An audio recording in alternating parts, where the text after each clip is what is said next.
In this video, Shark Tank investor Kevin O'Leary says Twitter isn't even worth $10 billion and Elon Musk should start from scratch if he wants to make any money back, plus Mr. Wonderful's worst investment and the valuable lessons he learned. After that, we'll dig into what's up with Peloton, China's chip stocks are falling, and more, so stay tuned. First up, Shark Tank investor Kevin O'Leary says Twitter isn't even worth $10 billion and Elon Musk should start from scratch if he wants to make his money back. Shark Tank investor Kevin O'Leary has urged Elon Musk to build Twitter from the ground up if he wants to make any money in his $44 billion purchase of the social media company. The advice comes shortly after Musk has conceded to Twitter and says he's willing to honor his original offer to buy Twitter for $54.20 a share. The Tesla CEO has been trying to get out of the deal for months, accusing Twitter of being riddled with fake accounts and bots. But O'Leary's expressed his doubts over the valuation of the social media platform, calling it one of the most poorly run social media companies in the business. Quote, if he's going to take it over, maybe he can get back his $44 billion. I don't think it's worth $10 billion, O'Leary told CNBC. O'Leary claimed that the Twitter stock wouldn't be worth nearly as much without all the hype that Musk has given the platform, estimating the stocks would be worth between $12 and $15 instead of the $54 that Musk had promised to cough up. Apparently, O'Leary sold off his Twitter shares back in August, believing Musk would be able to negotiate a new price for $35 a share before moving forward with the deal. He thinks Musk would have been able to thread the needle through litigation and complete the deal for much less as well, as he thinks the current price per share is ridiculous. However, Musk seems to have folded under the pressure already. Next up, we have Mr. Wonderful's worst investment and the valuable lessons he learned. For every investor, humility is one of the most valuable qualities to have. The only way to learn from your mistakes is to first recognize when you've been wrong, and who's better to ask than the worst investment was than the one and only Mr. Kevin O'Leary, also known as Mr. Wonderful. Apparently, he shorted Yahoo before it was put into the Standard & Poor's 500. At that point, Yahoo was the $32 a share, and O'Leary was convinced it had no value at all. In fact, he predicted it would go down all the way to zero. Instead, he watched it go up to $280. It would be years before Yahoo went back down to $32, and still he would not give in. O'Leary was still learning that when you short a stock, your losses are unlimited. He tied up millions of dollars just for the margin. He made a few thousand, but it was nothing compared to the money he had to risk. But the point was, I never let a stock become more than 5% of my portfolio, and I never let a sector become more than 20%. By selling into the strength, keeping his 5% in weight, then sell,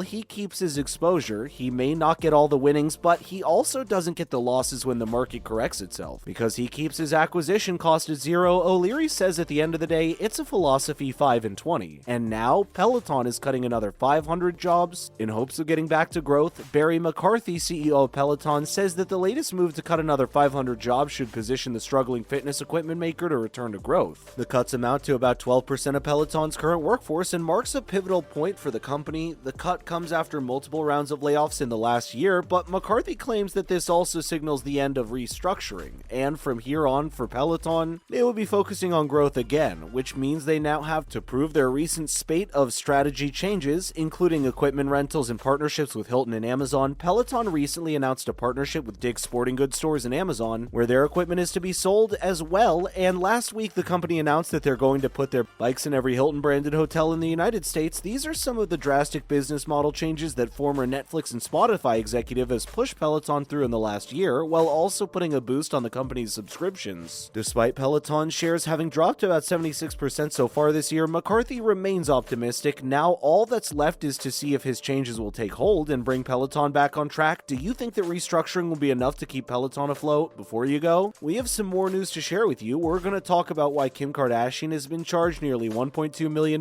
by the SEC, China's chip stocks are falling, and Tesla's China-made sales reach a new all-time high. Make sure to keep watching until the end of the video so you're all up to date. Now let's continue. First up, why Kim Kardashian's been charged $1.2 million by the SEC. Kim Kardashian decided to settle and agreed to pay $1.23 million in penalties to the Securities and Exchange Commission for the changes that she illicitly touted a cryptocurrency token on social media, which isn't a problem on its own, except that Kardashian failed to disclose how much she was getting paid for the promotion. Kardashian invited her 328 million followers on Instagram to invest in Ethereum Max. She wrote in her story that she was by no means doling out financial advice, but sharing what friends just told me about the Ethereum Max token. Buried among other hashtags was the word ad. According to Eric Chaffee, a professor at the University of Toledo College of Law, Kardashian could have argued that ad was enough to satisfy the SEC's rules, but SEC Chair Gary Gensler said in a new release, which also unveiled the charges, that the Securities Securities Act requires celebrities to disclose to the public how much and when they are paid to promote investing in securities, which is exactly what Kardashian failed to do. Kardashian isn't the only one who has had to face the consequences of not following the law. Steven Seagal was charged with failing to reveal how much he was being compensated when he promoted a digital asset in February 2020. Neither Kardashian nor Seagal admitted any wrongdoing during their settlement. Do you think it's fair that celebrities not only have to disclose that they're being paid, but how much they are being paid as well? Following China's chip stocks fall as intensified U.S. exports controls take hold. The top Chinese chip makers shed $7.7 million in market value as the new U.S. export controls are threatening to obscure Beijing's plans to become technology self-sufficient. The extreme losses after Washington revealed the new export controls that restricts the sale of semiconductors made with the use of U.S. technology unless the vendors have managed to obtain an export license. The same controls also stop U.S. citizens and entities from working with any Chinese chip makers that haven't gotten explicit approval, and the export of manufacturing tools has also been limited. Tools which allow China to develop its own equipment. The U.S. Commerce Department has added another 31 companies to their unverified list in an effort to even more difficult the Chinese companies to obtain for manufacturing advanced computer chips that are vital for cutting-edge technologies. Head research at Kensington Securities in Hong Kong, Dickie Wong, says that most of the new companies are not listed, but the restrictions are still affecting the overall sentiment in the market. The restrictions have already sent the Philadelphia Stock Exchange Semiconductor Index down more than 6% when analysts warned that Chinese chip producers would take another hit from the new restrictions. The Chinese semiconductor market, which is based on the end users, account for almost a quarter of the global market in total, and now Tesla's China-made sales hit a new all-time high after the Shanghai factory upgrade. On the brighter side, electric vehicle maker Tesla Inc. has sold 83,135 Chinese-made vehicles in wholesale in September 2022, effectively smashing its own record of monthly sales in China, says a report that was released by the China Passenger Car Association, who's known as the CPCA, that marks an 8% increase from August 2022 and outpaces the more than 5% month-over growth of all wholesale vehicle sales in China. But more interestingly, it sets a record for Tesla's Shanghai factory since it started production in 2019. Tesla spends its time in China delivering after it had suspended most of the production of the Shanghai plant in July when it was due for an upgrade which aimed to bring the factory's weekly output to around 22,000 units. Compared with the previous 17,000, higher oil prices and government subsidies clearly continue to encourage more and more consumers to choose electric vehicles over petrol. But China's BYD is still strongly in the lead of the domestic electric vehicle market with 200,973 wholesales in September, which is an almost 15% jump from August. That's all we have for now though, my friends. What do you think Twitter is really worth? Let us know in the comments below what you think, and thank you so much for watching. We'll see you in the next one.